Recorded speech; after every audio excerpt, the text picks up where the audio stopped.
o también con Anderson se pueden hablar, y para el mes de marzo queremos organizar este culto de bautismos. Siempre lo hacemos juntos con los hermanos de la Iglesia del Puerto de la Cruz. Nos juntamos un día entre semana, generalmente sábado, un domingo, y lo hacemos juntos, ¿eh? Así que tengan presente este anuncio.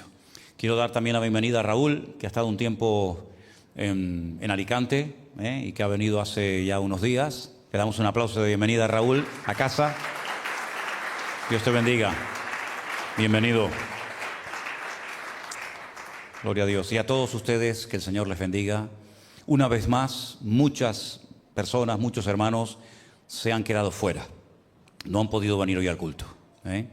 Ya pasó el domingo pasado y viene pasando todas las semanas debido al tema del aforo, y eso que hoy hemos hecho una excepción y hemos metido un poquito más de la cuenta, pero parece ser que hay buenas noticias. Parece ser que ya para el día 22 pasamos a la fase número 1 y ya el aforo se amplía mucho más. Así es que bueno, gracias a los que han sido fieles, gracias también a los que se han resignado al hecho de que a veces no podías venir a la iglesia. Esto es increíble, ¿eh? Toda la vida orando para que podamos traer gente nueva a la iglesia, para que la gente pierda el miedo de venir a una congregación como esta, y ahora resulta que le tenemos que decir, no, ahora no puede. Ahora que quieren, ahora no puede. ¿Qué te parece?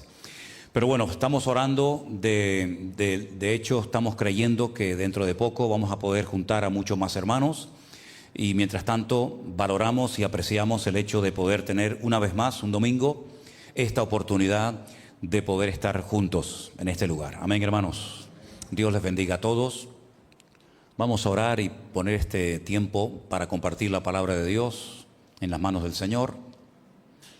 Este es el momento para oír atentamente lo que Dios tiene que enseñarnos. Podemos estar toda la vida hablando de Dios y de su palabra, y siempre habrá algo que decir nuevo, siempre.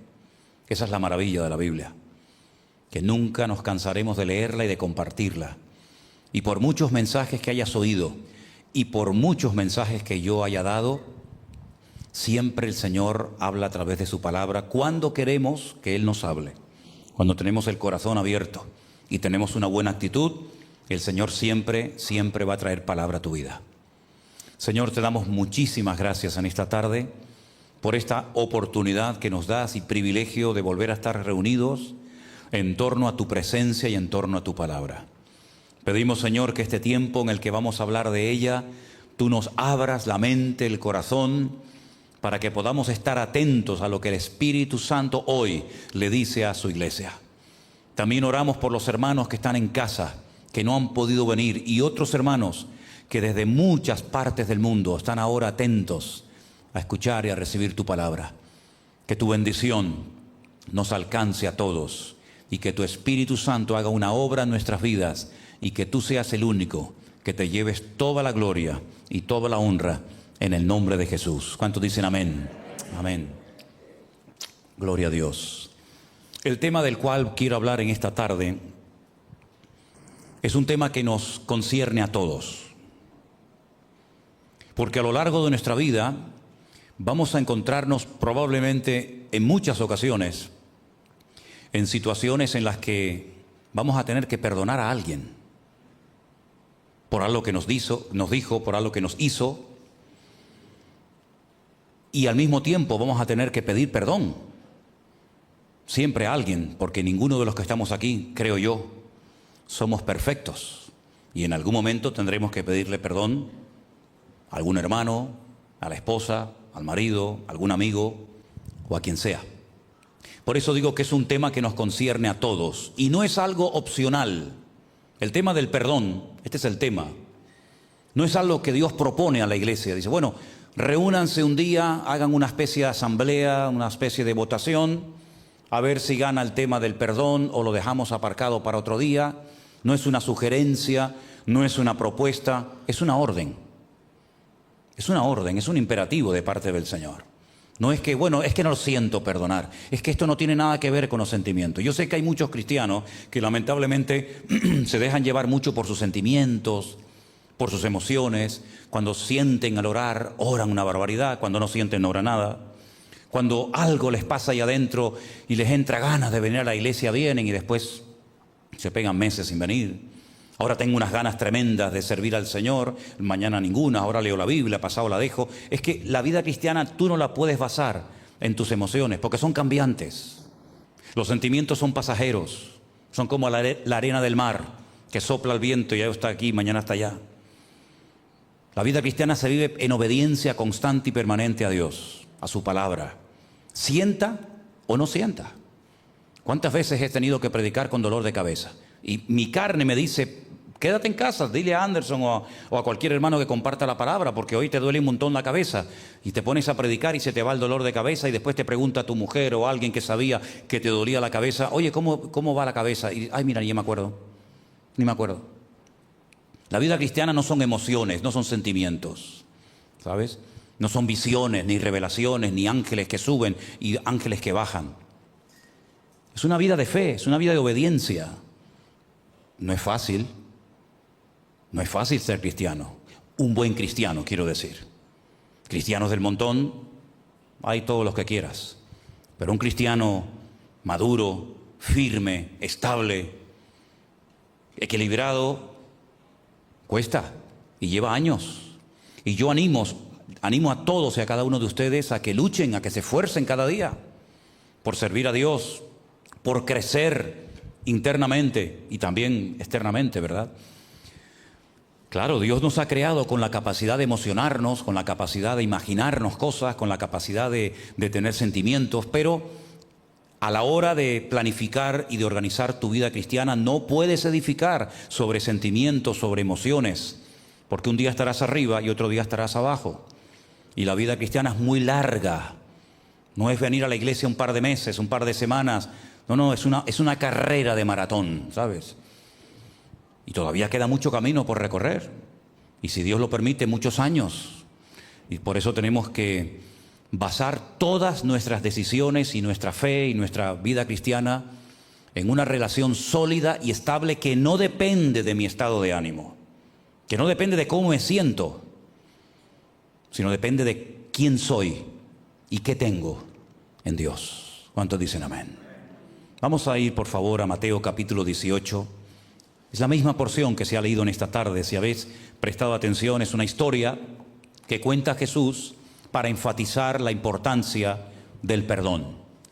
Perdón que recibimos de Dios y perdón que tenemos que aplicar a la gente que en un momento determinado nos puede ofender. Pues dice Mateo capítulo 18 que el reino de los cielos, otra vez la típica frase, el reino de los cielos es semejante a, ¿verdad? Un rey que quiso hacer cuentas con sus siervos. Y comenzando a hacer cuentas, le fue presentado uno que le debía 10,000 talentos. Un talento, para que te hagas una idea, son aproximadamente 45 kilos. Así que ya sabes lo que es. 10,000 talentos multiplicas por 45 y es una fortuna incalculable. Es algo imposible de pagar. Es como si mañana te llega una carta del banco o de Hacienda o del gobierno y te dice, usted tiene una deuda acumulada de tantos cientos y miles de euros. Y por mucho que llores y patalees y te lleves las manos a la cabeza, tú nunca vas a poder pagar esa deuda. Ni siquiera los intereses. Pues esto es lo que le pasaba a este hombre de la parábola. Una deuda que se había ido acumulando y acumulando con el paso del tiempo y aquello era imposible de pagar, totalmente. Entonces aquel siervo postrado le suplicaba diciendo, Señor, ten misericordia conmigo y yo te lo pagaré todo. Eso no se lo cree ni él. Eso no hay quien lo pague. Pero él le dice, ten misericordia de mí. El señor de aquel siervo, movido a misericordia, le soltó y le perdonó toda la deuda. Gloria a Dios, qué alivio si mañana te llega del banco o de Hacienda o a quien le debas dinero, todas sus deudas han sido canceladas. Usted no le debe absolutamente ni un centavo a nadie. ¿A cuánto le gustaría recibir esa carta mañana? Ahí va unos cuantos, ¿eh? Bueno, sale de la audiencia del rey contento, feliz, ya no le debo nada al rey, ya soy libre, puedo dormir en paz. Bueno, vamos a ver cómo reaccionó este hombre. Entonces su consiervo, postrándose a sus pies, le rogaba diciendo: ten paciencia. Pero saliendo aquel siervo halló a uno de sus consiervos que le debía 100 denarios, nada. 10,000 le debía aquel talentos, y le debe 100 denarios, nada, una minudencia. Y haciendo de él, le ahogaba diciendo: págame lo que me debes. Entonces su consiervo, postrado a sus pies, le rogaba diciendo: escuchen, le dice exactamente las mismas palabras que él le acaba de decir al rey: ten paciencia conmigo y yo te lo pagaré todo. Exactamente igual, como si se hubieran copiado el uno del otro. Ten paciencia, yo te lo voy a pagar. No me niego a pagarte, pero tienes que darme tiempo. Tienes que tener paciencia conmigo. Mas él no quiso. No quiso tener paciencia ni misericordia, sino que fue y le echó en la cárcel. Le destruyó la vida a este hombre. Le destruyó la vida para siempre, hasta que pagase la deuda. Viendo sus consiervos lo que pasaba, se entristecieron mucho y fueron y le refirieron a su señor todo lo que había pasado. Entonces, llamándole su señor, le dijo: siervo malvado eres. Toda aquella deuda te perdoné porque me rogaste. ¿No debías tú también tener misericordia con tu consiervo, como yo tuve misericordia de ti? Actúa con los demás exactamente igual que yo actué contigo, ¿verdad? Tratar a los demás como Dios nos ha tratado a nosotros. Entonces su señor, enojado, le entregó a los verdugos hasta que pagase todo lo que debía. Ahora sí te vas a enterar. Se acabó la misericordia, se acabó la gracia. Ahora vas a pagar todo lo que me debes y de aquí no sales. Así también esta es la conclusión de esta historia. Esta historia apunta a esta moraleja, a esta historia. Así también mi Padre Celestial hará con vosotros si no perdonáis de todo corazón a cada uno, a su hermano, sus ofensas. Interesante historia, ¿verdad? La hemos leído hoy 2 veces para recalcar la importancia de no tener problemas a la hora de pedir perdón o a la hora de perdonar a alguien. Y repito, esto es algo que tarde o temprano, si no es hoy, será mañana, y si no, más adelante, tarde o temprano, todos y cada uno de nosotros tendremos que perdonar a alguien, o tendremos que pedirle perdón a alguien. Y este mensaje, atesóralo, guárdalo en tu corazón, porque cuando llegue el momento, tienes que ponerlo en práctica. Porque este no es un mensaje para hacerles reír. Este no es un mensaje que he preparado y estoy dándole a ustedes esta tarde porque no tengo otra cosa que hacer en la vida que venir aquí a entretenerle a usted. Este es un mensaje que viene de parte de Dios y tiene una base y un fundamento bíblico. Porque la vida es muy larga y por muy cristianos que seamos, por muy pastores que seamos y por mucho tiempo que llevemos en los caminos del Señor, tarde o temprano ocurrirán situaciones en nuestra vida, a veces entre hermanos, en los que tendremos que sentarnos y hablar y arreglar las cosas y perdonarnos o pedirle perdón a alguien. Y espero que cuando llegue ese momento no te cueste, sino que hayas aprendido la lección y te recuerdes todo lo que hoy vamos a estar aquí compartiendo a partir de este momento. La palabra perdonar, si os dais cuenta al principio, tiene un prefijo, per. Y ese prefijo indica una acción completa y total. ¿Qué significa esto? El perdón bíblico, el perdón de la Biblia, el perdón real, no es un perdón de, bueno, te perdono una parte y mañana seguimos hablando. O perdonas o no perdonas. O lo haces bien o mejor no hagas nada. Pero también tiene que ver con la palabra donare, que significa regalar. El perdón no se gana. La gente no tiene que agradarnos, hacernos regalos o tratarnos bien o portarse bien con nosotros para decir, bueno, a ti sí te perdono porque me haces la pelota y a ti no te perdono porque me caes mal. Una persona que actúa así no ha entendido el Evangelio, no ha entendido nada. El perdón no es selectivo, a ti sí y a ti no. Ahora sí y mañana no. El perdón tiene que ser total y completo, y si no, mejor que no lo hagas. Mejor ora, busca a Dios, que te hable, siéntense, hablen y tomen decisiones. Pero el perdón no es parcial, es total y absoluto. Exactamente igual que el perdón que Dios aplicó a nuestra vida. ¿Cuántos pecados te ha perdonado a ti Dios? El día que le pediste perdón, el día que alguien te predicó el Evangelio, el día que te quisiste convertir a Cristo, y le pediste perdón por toda la basura y por todos los pecados que habíamos cometido y los errores y todas las barbaridades que hicimos antes de conocerle a Él, ese día, ¿cuántos pecados te perdonó Dios? ¿Una parte? ¿La mitad? ¿3/4 partes? ¿1? Los perdonó todos. Absolutamente todos. No dijo, bueno, mañana vente y arreglamos aquello del año pasado. Y dentro de 15 días, vete preparándote, que tenemos que arreglar aquello que pasó en aquella situación. Dios no actúa así. Dios perdona totalmente, no perdona a plazos, perdona completamente a la persona. Pero Él además tiene una característica que ninguno de nosotros tenemos, y es que Él perdona y olvida. Y usted dirá, pero ¿no es bueno olvidar? Algunas cosas sí y otras no. Me explico.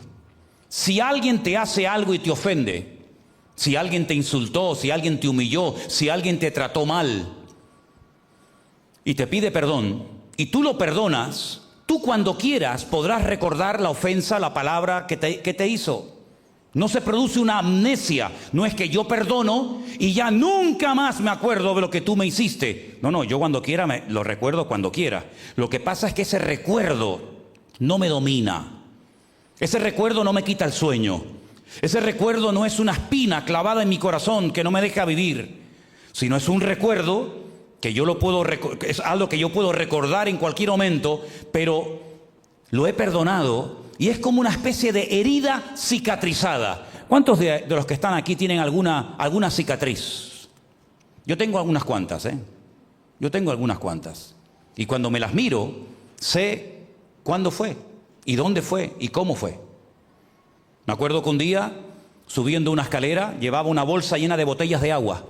Vivía en Las Palmas de Gran Canaria, y en Las Palmas hay un agua que se llama agua de Firgas.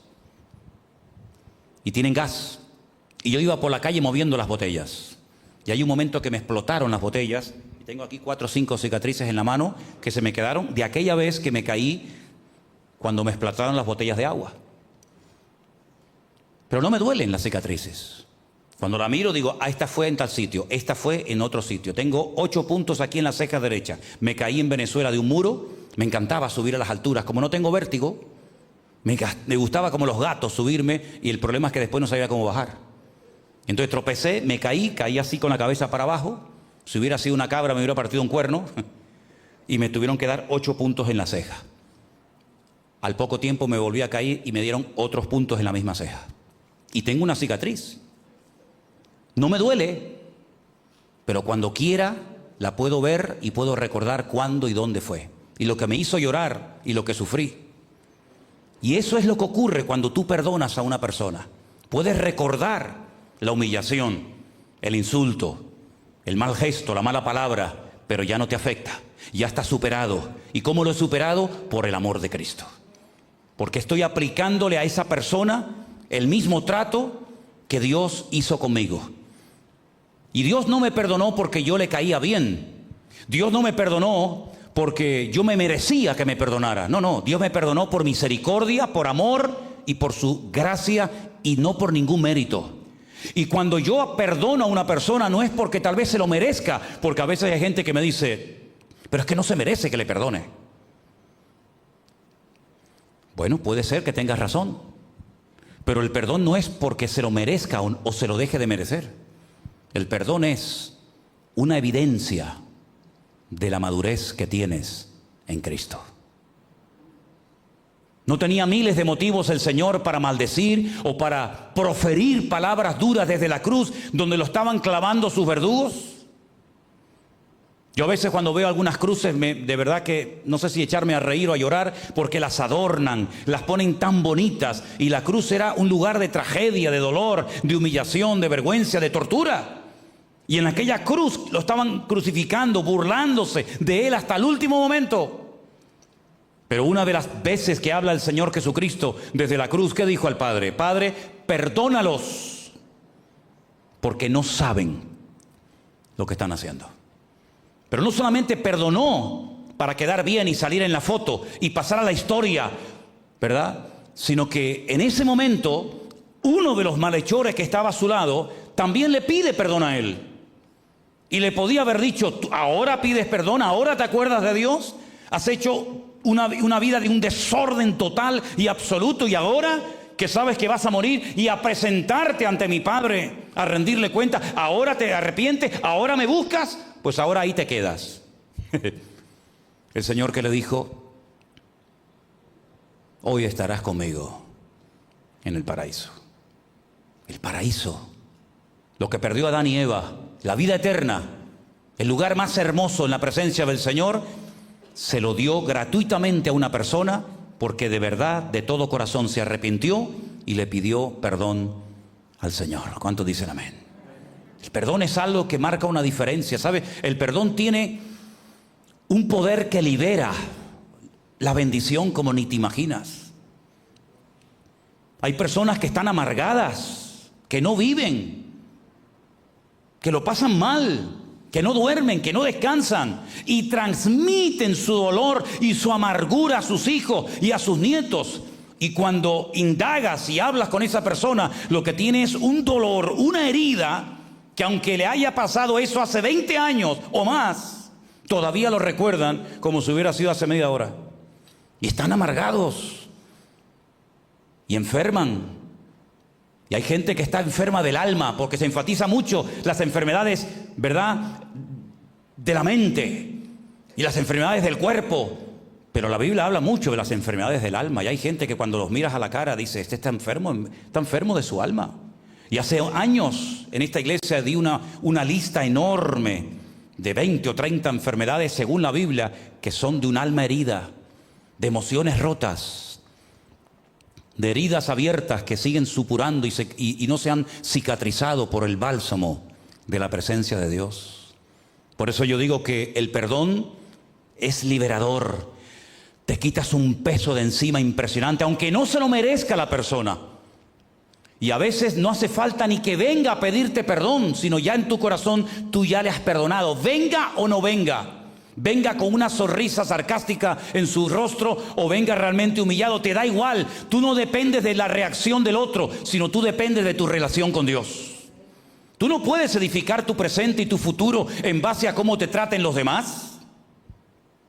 Si esa persona sigue maltratándote, sigue humillándote, sigue criticándote, sigue calumniándote, allá él. Ese no es mi problema.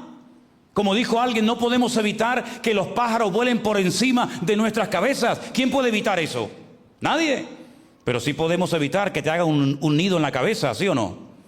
No podemos evitar que le caigamos mal a alguien. ¿Qué te crees? ¿Que le caemos bien a todo el mundo? ¿Qué te crees? Que todos los mensajitos que recibo por WhatsApp, por Facebook, por internet, todos son, ay hermano, ay. No, hay de todo, ¿eh? Hay de todo y además está repartido. A veces le toca a una, a veces le toca al otro, a veces me toca a mí. No podemos evitar que la gente te hable, te critique, te cuestione, pero yo sí puedo evitar que lo que los demás hagan o me digan me afecte. Y a mí lo único que me tiene que mantener firme no es ni el aplauso, ni el respaldo de la gente, sino yo dependo solamente de mi comunión con el Señor. Y eso lleva años aprenderlo, porque no nacemos. Por lo menos a mí me costaba muchísimo de niño, no digo el perdonar, pero el llevarme bien con los demás, porque siempre fui un peleón y así era, sinceramente, créame. Pero cuando comencé a leer la Biblia me di cuenta de que el perdonar no es una señal de debilidad, no es de cobardes, sino es todo lo contrario. Hay que ser muy maduro y muy hombre en Dios para decir te perdono a pesar de la que me estás liando. Y a pesar de la que me estás montando por la espalda, te perdono. Pero te perdono de corazón. No te perdono por quedar bien y decir, ay, mira qué bueno es. No. Te perdono porque por la gracia de Dios puedo hacerlo. Porque si fuera en la carne, me volvería aquello de ojo por ojo y diente por diente. Pero en el Nuevo Testamento Cristo dice, hasta si tu enemigo te pide agua, dásela. Si tu enemigo te pide que le lleves una carga, una milla, vete con él 2. Y así de esa manera le demostrarás que no eres un cristiano de teorías, sino un cristiano que ha entendido el Evangelio y ha experimentado en carne propia el amor de Dios. ¿Cuántos dicen amén? El perdón no solamente libera, sino que restaura. Hay gente en la Biblia que necesitaban ser restaurados. Y el perdón restaura muchas cosas. Restaura matrimonios, restaura relaciones rotas de amigos, entre hermanos. Miren por ejemplo a Pedro, un hombre que caminó por encima de las aguas, el único en la historia. Nunca ningún hombre, cuenta la Biblia, que caminara por encima de las aguas. Pedro sí. Pedro tuvo experiencias que jamás en la vida tendremos nosotros. Por ejemplo, una de ellas, cuando estaba en un monte, la tradición dice que era el monte Nebo, donde dice que de repente mientras el Señor Jesucristo oraba, Él vio a Moisés y a Elías allí en el monte. Él los vio. Y entre Moisés y Elías y Pedro hay centenares de años, pero Él los vio, una experiencia impresionante.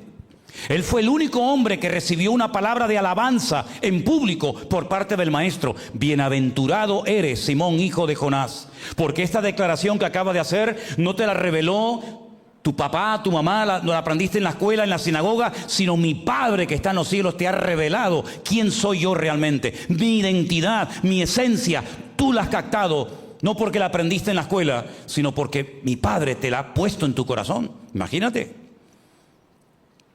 Pedro un día fue a pescar cuando le estaban exigiendo al Señor que pagara el impuesto. Y le dijeron, ¿ustedes no pagan impuestos? ¿Tu maestro no paga los impuestos a Roma? Y el Señor le dijo, vete a pescar. Y el primer pez que saques del agua, ábrele la boca y sácale una moneda y paga el impuesto, el tuyo y el mío. Qué bueno sería eso, ¿eh? Qué bueno sería decir, ¿cuánto debes mañana a Hacienda? ¿Cuánto le tienes que pagar? Tanto, vete aquí a la playa, coge la caña, échala y cuando la sacas hay una bolsita dentro y le pagas todos los impuestos. Esa experiencia la tuvo Pedro. Pero sin embargo, una vez cuando se vio confrontado y acorralado y no tuvo el valor de decir, sí, yo soy del Maestro, aunque había dicho, ¿se acuerdan? Aunque todos estos te abandonen, yo nunca te abandonaré. Eso es menospreciar a los demás, eso es sentirse superior a los demás. Y al final, como dice el refrán, por la boca muere el pez, ¿no? Y le negó. Y cuando el Señor Jesucristo resucitó, le dijo a una de las mujeres que la había visto recién resucitado, vete a mis discípulos, coma. Y a Pedro, porque él ha dicho que no me conoce, él ha dicho que no quiere saber nada de mí, entonces ya no es discípulo mío, ya no es. Pero dile a mi discípulo y a Pedro que vayan a Galilea, que allí me voy a encontrar con ustedes. Y allí va el Señor y allí se encuentra con Pedro.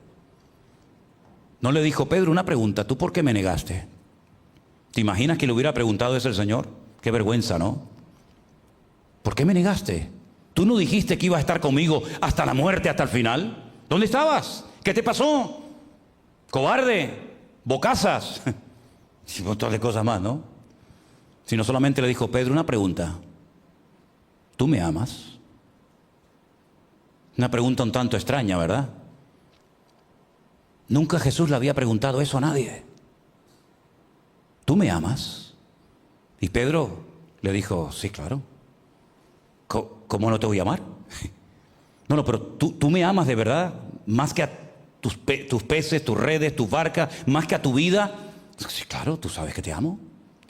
Y ya va la tercera, y parece que ahí ya se dio cuenta Pedro. ¿Y qué es lo que está haciendo el Señor? Lo está restaurando. 3 veces me negaste, 3 veces confiesa que me quieres. Pero ahora te voy a poner a prueba. Porque la otra vez cuando dijiste que me ibas a defender hasta la muerte, yo no te puse a prueba y suspendiste el examen. Pero ahora te voy a poner un examen. Cuando eras más joven, hacías lo que querías. Y estoy parafraseando el texto. Ibas a donde querías. Cuando seas viejo extenderás tus manos y te ceñirá otro e irás a donde no quieras. Y dice el versículo siguiente en Juan 21, y esto dijo el Señor dando a entender con qué tipo de muerte había de glorificar a Dios. El único hombre del Nuevo Testamento que sabía cómo iba a morir. Yo no lo sé de qué voy a morir. ¿Tú lo sabes? Yo no sé de qué voy a morir ni cuándo. A veces hemos hecho esta pregunta, ¿no? ¿Te gustaría saber a qué edad vas a morir? ¿Te gustaría saber de qué vas a morir? Yo creo que nadie en esta tarde puede decir, yo voy a morir a tal edad y voy a morir de esto. Nadie lo sabe. Pedro sí lo sabía. Pedro sabía que no iba a morir de joven. Se iba a morir de viejo. Iba a morir crucificado en Roma, con la cabeza para abajo y los pies para arriba. Así murió Pedro, cuenta la historia. Y el Señor lo tuvo que restaurar, porque si tu corazón no está sanado 100%, y si tú no has sido restaurado por el perdón de Dios, tú nunca podrás ser usado en la obra y en el reino de Dios. Porque no hay nada peor que una persona herida que quiera dar a entender que todo va bien, que lo tiene todo superado, pero tócale la herida para que veas cómo salta. Y el Señor no quiere que tú seas una persona, seas hombre, seas mujer, lleves poco tiempo en los caminos del Señor o lleves toda tu vida, me da igual. El Señor no quiere que tú estés hecho polvo, aunque vengas a esta iglesia o a otra o a ninguna. El Señor quiere sanar tu corazón en el día de hoy. El Señor no quiere que vayas por la vida, mira lo que me hicieron, y mira lo que me hizo mi padre, y mira cómo me violaron, y mira cómo me echaron del trabajo, y mira, no, basta ya de lamernos las heridas y de estar toda la vida levantando compasión de los demás. El Señor te entiende y sabe y conoce tu corazón roto y dolorido, y Él es el único, escúchalo bien, el único que puede arreglarlo y ponerlo en orden, porque el poder de Dios te libera y el poder de Dios te restaura el corazón. ¿Cuántos dicen amén? Hay muchísimos ejemplos en la Biblia. Yo empecé a buscar ejemplos en la Biblia de personas que tuvieron que ser perdonadas o tuvieron que aplicar el perdón, y me quedé sorprendido. Yo dije, Señor, si empiezo a hablar de todo esto, el mensaje va a durar 5 horas. Y yo estoy seguro que ustedes no van a tener 5 horas para estar aquí escuchando un mensaje. Entonces lo tengo que resumir. Entonces cuando yo vea que empiecen a levantarse y a marcharse de uno en uno, de dos en dos, en tres en cuatro, ya me daré cuenta de que ya están cansados y tengo que cortar. ¿Ustedes se acuerdan de un joven llamado José? Las cosas que ocurren en la adolescencia, en la infancia, en la juventud, no se olvidan nunca. Y el dolor más grande que experimentó José, lo experimentó no de grande, no de viejo, sino de muchacho, de joven. Y no es que vinieron personas malas, no es que vino un ejército, invadió el país y lo hirió y se lo llevó como esclavo. No. Su propia familia lo traicionó. Yo no sé si aquí hay alguien que pueda decir, pues a mí me traicionaron mis hermanos, mi familia, mi padre, mi madre, mi primo, o quien sea, me da igual. Los peores enemigos de José no eran los de afuera, eran los de casa. Sus hermanos le tenían envidia. Claro, es que mucha gente cuando tiene envidia y celos se convierte en gente peligrosa. Como he dicho en uno de los devocionales de esta semana pasada. Como Saúl, ¿verdad? La envidia, no lo podían soportar, no podían verlo. Se ponían incómodos, se ponían inquietos porque veían que Dios estaba con él. Y además su padre, para diferenciarlo del resto de los hermanos, le puso una túnica, una ropa de colores. Fíjate tú, que eso das el cante en cualquier lugar donde vayas. Y decían, ahí viene el soñador, con otro sueñecito más. Y no se le ocurría otra cosa a José que decir, yo he visto un sueño donde vi un día al sol, a la luna y a las estrellas que se postraban delante de mí. Y hasta el padre se enoja con él y le dice, pero hijo, ¿qué estás diciendo? Tú estás diciéndonos que yo, el sol, tu padre y tu madre y tus hermanos nos vamos a postrar delante de ti, que eres el más pequeño de la casa. ¿Pero esto qué es? Y dice que aquellas cosas Jacob las guardaba en su corazón porque eran sueños proféticos que iban a tener un cumplimiento, pero en el tiempo, no instantáneamente. Y aquellas cosas ponían nervioso a sus hermanos. Y la verdad es que lo que querían era matarlo. Esa es la verdad. Lean ustedes la historia de José en el libro del Génesis. Y el plan era matar a José. Pero gracias a Dios que intervino un hermano y le dijo, no lo matemos. Esto es muy fuerte. Vamos a meterlo en un pozo. Claro, en un pozo sin agua, con barro, con lodo en el fondo, te vas hundiendo. Y el muchacho gritaba y clamaba, desesperado, muerto de miedo. Y los que estaban fuera ni se inmutaban, insensibles totalmente ante el dolor ajeno. Les daba igual que su hermano estuviera muerto de miedo. Y estuvo allí horas y horas y horas metido en aquel pozo. Y al final dijeron, bueno, vamos a hacer algo. Vamos a sacarle la túnica. Vamos a matar a un cabrito, la empapamos de sangre y cuando nuestro padre pregunte, ¿dónde está José? Yo mandé a vuestro hermano. ¿Saben cuántos kilómetros caminó José desde la casa de su padre hasta Siquén, donde estaban sus hermanos? Casi 70 kilómetros caminando. Ahora, ¿cómo le vamos a decir a papá que José está muerto? Pues fueron capaces de engañar al viejo. Y no tuvieron remordimiento de conciencia durante 20 años. le mantuvieron la mentira al padre y el padre estaba roto, hecho pedazos. El padre estaba destrozado porque era su niño bonito, era el pequeñín de la casa, era su hijo amado, ¿verdad?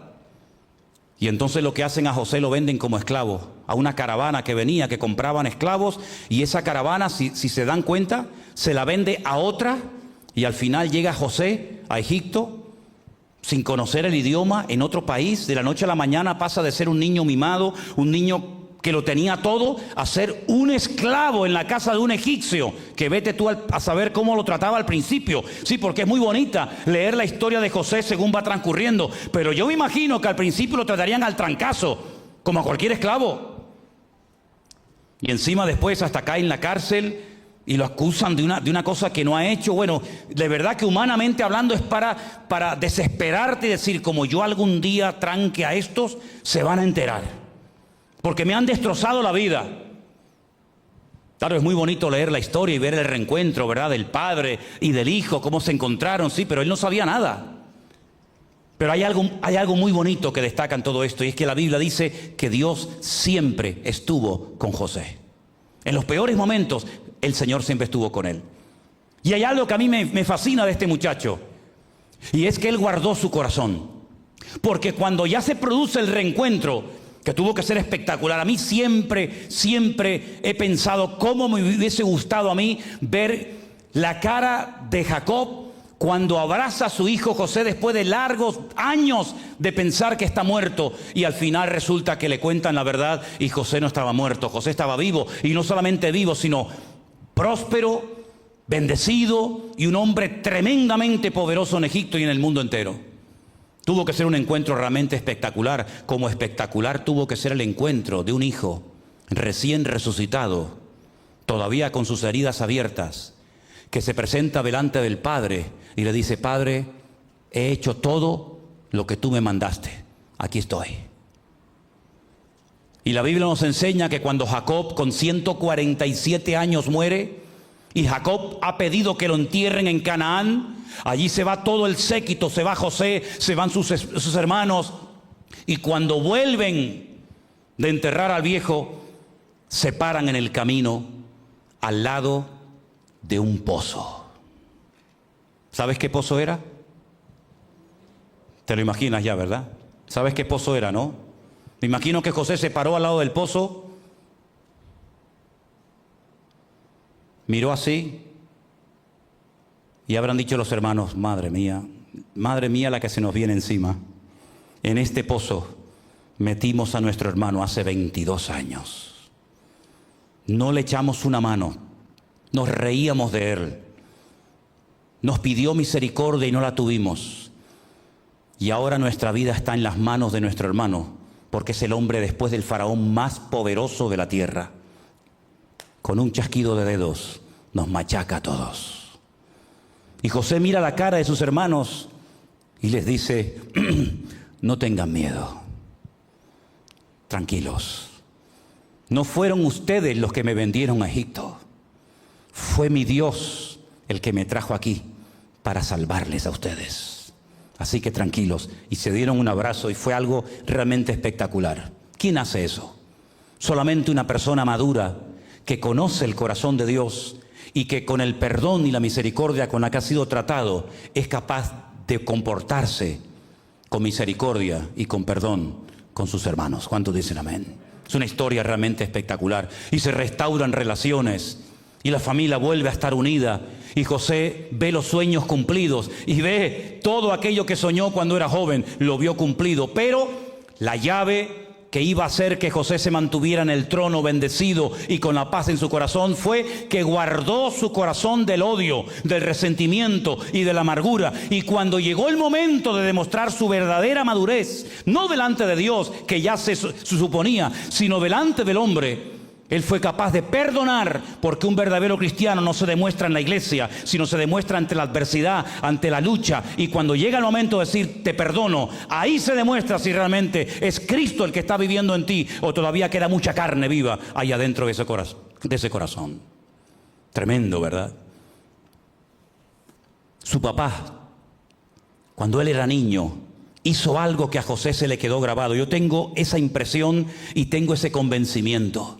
Su papá, Jacob, aquel que estaba peleando desde el vientre de su madre, agarrándole del calcañar a su hermano gemelo Esaú, dice la Biblia que le compró la primogenitura a su tío, a su hermano Esaú. Y Esaú lo quería matar.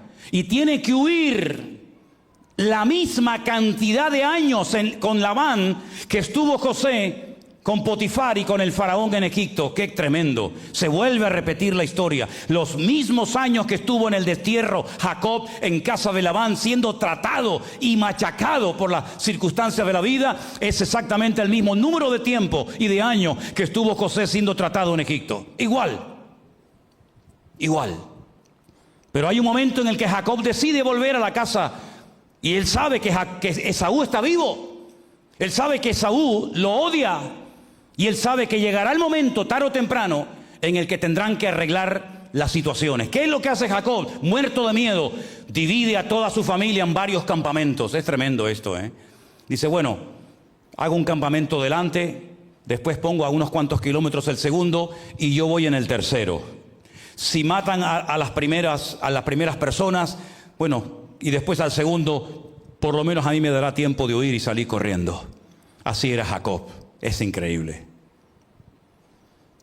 Y le llega la noticia, tu hermano se ha enterado de que estás regresando de casa de Labán. Y no viene solo, viene con 400 hombres armados hasta los dientes. Jacob se muere de miedo. Jacob dice, voy a tirar por tierra en media hora lo que me ha costado 20 años conseguir. Mis hijos, mis esposas, mi ganado, mis animales, mi patrimonio. Y entonces dice que se pone a orar. Y esa noche tiene un encuentro que le cambió la vida, por dentro y por fuera. Por fuera el Señor le cambió el nombre de Jacob a Israel. Se quedó cojo toda la vida, pero por dentro el Señor hizo una obra en él espectacular. Y cuando se reúne con Jacob y Esaú, dice la Biblia que los dos se besaron. Y hubo reconciliación y hubo perdón. ¿Y sabes quién estaba allí? Como un niño pequeño. José. Y José, mirando al tío y mirando al papá, aprendió el poder del perdón. Y por eso cuando él es grande en Egipto, él es capaz de perdonar a sus hermanos, como tiempo atrás su papá fue capaz de perdonar o de pedirse perdón mutuamente los hermanos que se odiaban a muerte y que no eran capaces de convivir juntos el uno con el otro. Tarde o temprano tendrás tu encuentro con esa persona, con esa situación en la que tendrás que demostrar no cuántos versículos de la Biblia sabes, porque te puedes saber la Biblia de memoria, pero cuando llegue el momento de la verdad, si no aplicas el perdón en tu vida, ¿de qué te sirve saber tantas cosas de la Biblia si luego cuando llega la hora de la verdad no la pones en práctica?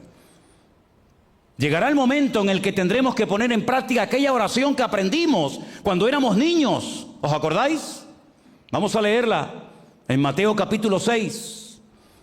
En Mateo capítulo 6, cuando el Señor Jesucristo está hablando del poder de la oración, Él dice en la famosa oración del Padre Nuestro, y perdónanos nuestras deudas, como también nosotros perdonamos a nuestros deudores. ¿Dónde estaba eso? ¿O dónde está? En el famoso Padre Nuestro, ¿sí o no?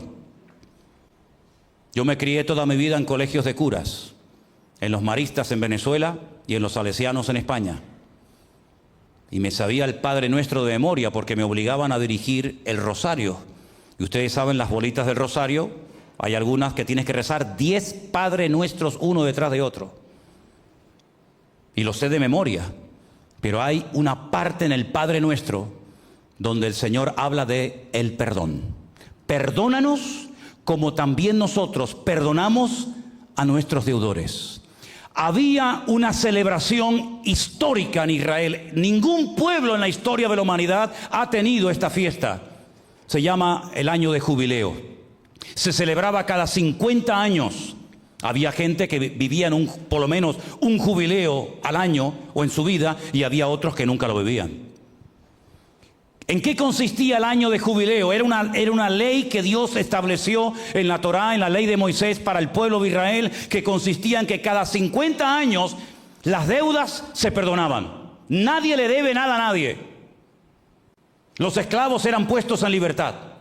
Las tierras, si se habían vendido, volvían a sus dueños originales.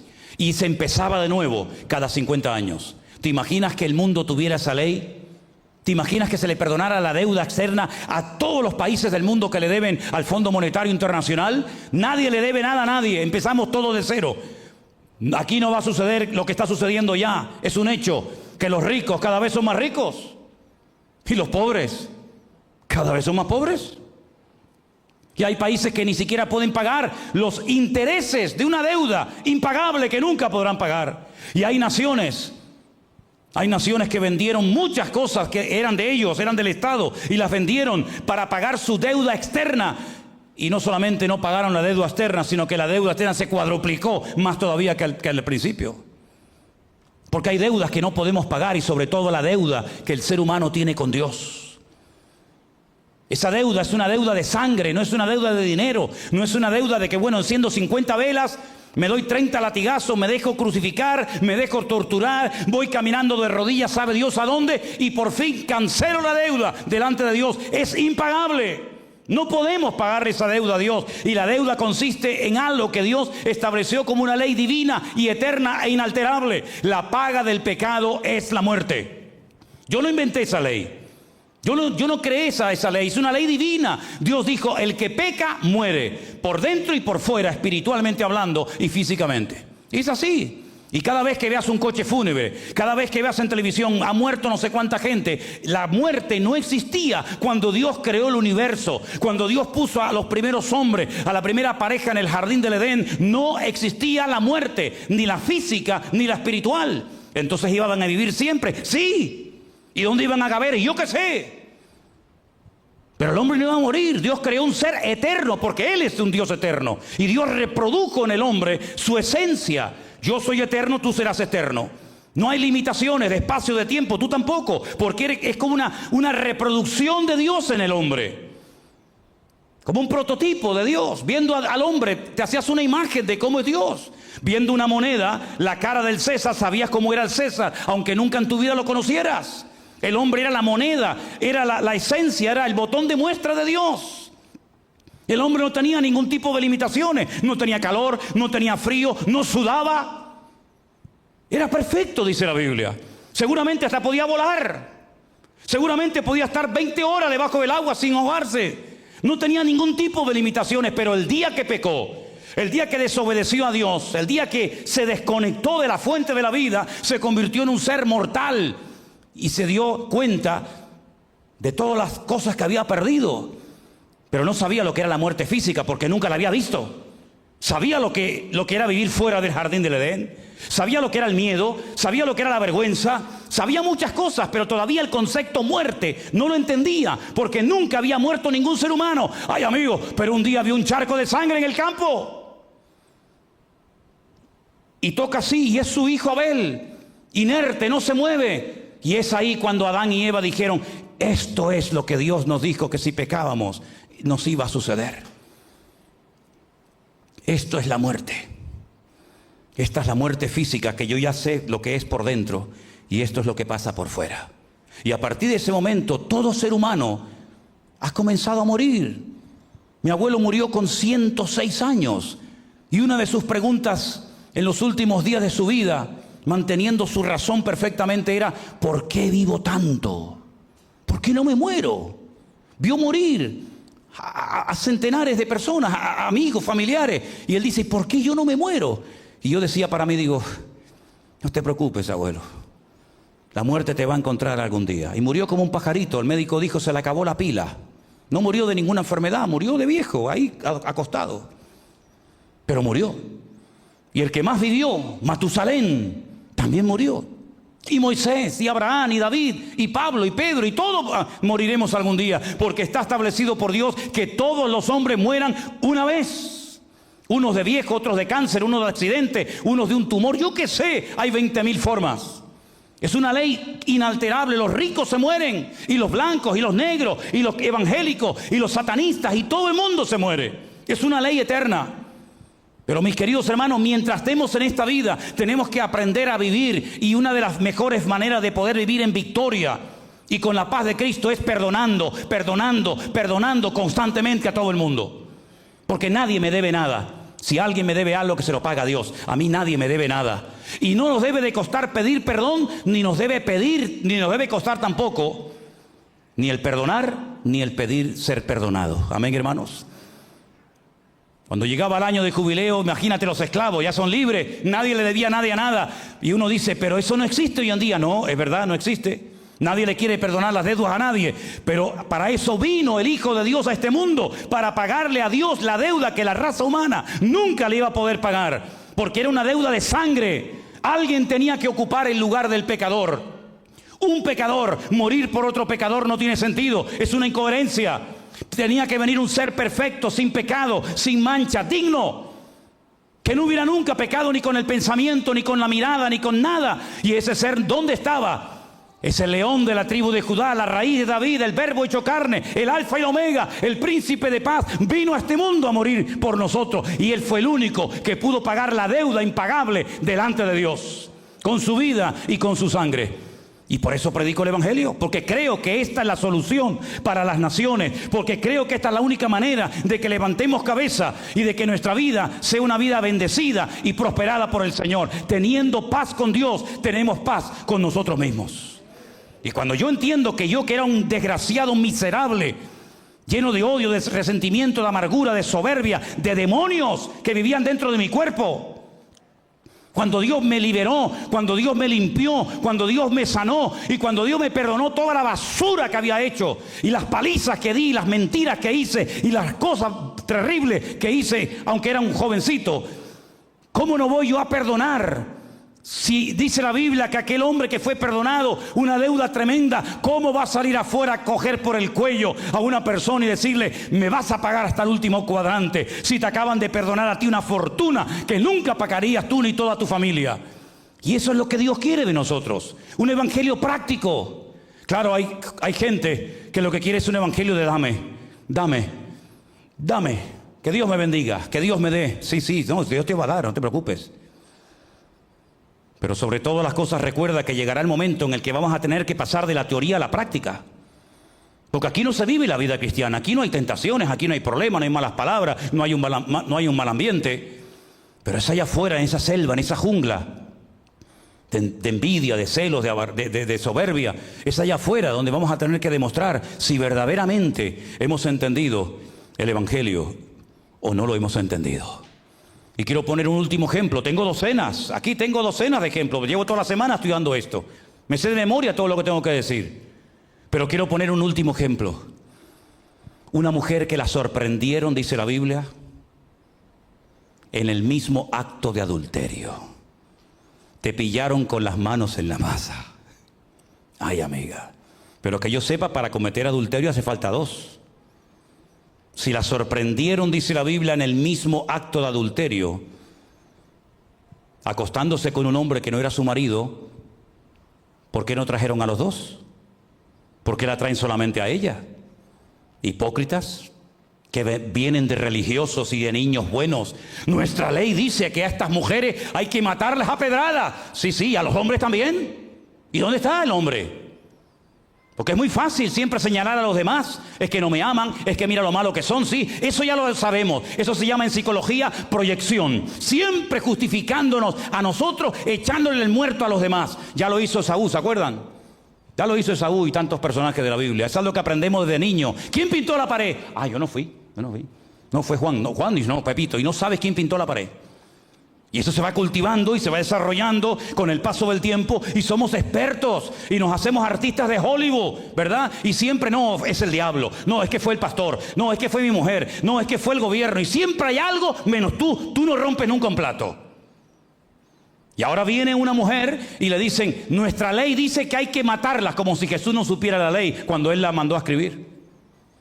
Y Jesús dijo, vale, muy bien, veo que la ley, la letra, la saben, vamos, de memoria, pero vamos a hacer algo.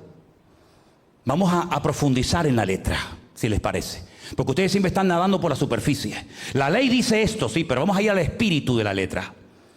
Que eso no lo saben hacer, yo se los voy a enseñar. Detrás de esta ley hay un principio fundamental.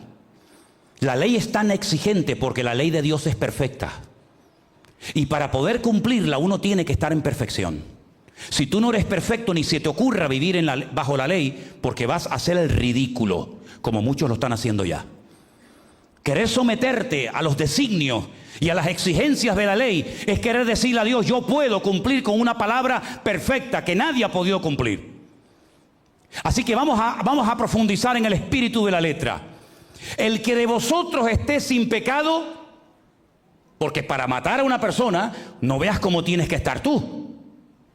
El que esté de vosotros sin pecado sea el primero en arrojar la primera piedra contra ella. Y dice el Señor que el Señor se agachó y comenzó a escribir con su dedo en la tierra. Y dice en el Antiguo Testamento que todos los blasfemos y todos los pecadores y todos los que se apartan de los caminos del Señor, sus nombres serán escritos en la tierra. ¿Sabías eso? El nombre de los hijos de Dios está escrito en el libro de la vida. Y su palabra fue escrita en piedras para que el viento y la erosión del tiempo no la cambie. Pero el nombre de los pecadores sería escrito en tierra, como diciendo, después de ellos no queda nada. Y el Señor comenzó a escribir en tierra. Vete tú a saber los nombres que estaba escribiendo en tierra. Y comenzaron todos a mirar, decían, uy, ¿ese soy yo? Y el otro, mira, tú no eres Simón, mira, Simón. ¿Y tú cómo te llamas? Yo, Zacarías, mira. Escribió Zacarías. Y dice que desde el más grande hasta el más pequeño tiraban la piedra al suelo, daban media vuelta y decían, me descubrieron. Tú que estás acusando a esta, ¿sabes tú si tú fuiste el primero en acostarte con ella? ¿Sabe Dios si lo que quieres es que la matemos para que no cante y se chiva a tu mujer de que te has acostado con ella? Porque como dice el refrán, muerto el perro se acaba la rabia, ¿no? Como David dijo, matemos al marido y así nadie se entera de lo que he hecho. Ya, no se enteran aquí, pero allí se han enterado de todo. Cuando ya no hay nadie, le dice el Señor, levántate, vete y no peques más. Y el Señor la perdonó. Pero el requisito que le pidió solamente el Señor a esta mujer es que vete y no vuelvas a pecar otra vez. Como también se lo dijo al paralítico de Betesda, vete, no peques más para que no te venga una cosa peor encima. Porque el único pecado que Dios no perdona, ¿sabéis cuál es? Se ha dicho tanto sobre esto, y tantos libros y tanta teología. Yo les voy a decir claramente cuál es el único pecado que Dios no perdona. El único pecado que Dios no perdona es el que no se le pide perdón a Dios. Dios no perdona al que no quiere ser perdonado. Dios no perdona al que no quiere arrepentirse. Ese es el único pecado que Dios no perdona. Al que está endurecido, arrogante, soberbio, entronizado en su ego y no quiere pedir perdón, a ese no se le perdonan sus pecados. Pero al quebrantado y humilde de corazón, como esa canción hermosa que se ha cantado esta tarde, a ese Dios lo bendice, lo restaura, lo cambia, lo transforma. Porque la palabra quebrantado, ¿sabe de dónde viene? Cuando se iba a una cantera y se sacaba un bloque de piedra y se le daba forma cuadrada, rectangular o de cualquier otra forma para hacer un edificio, una casa, una sinagoga o lo que fuera, ese proceso de corte, ese proceso de diseñar esa piedra se le llamaba quebrantamiento.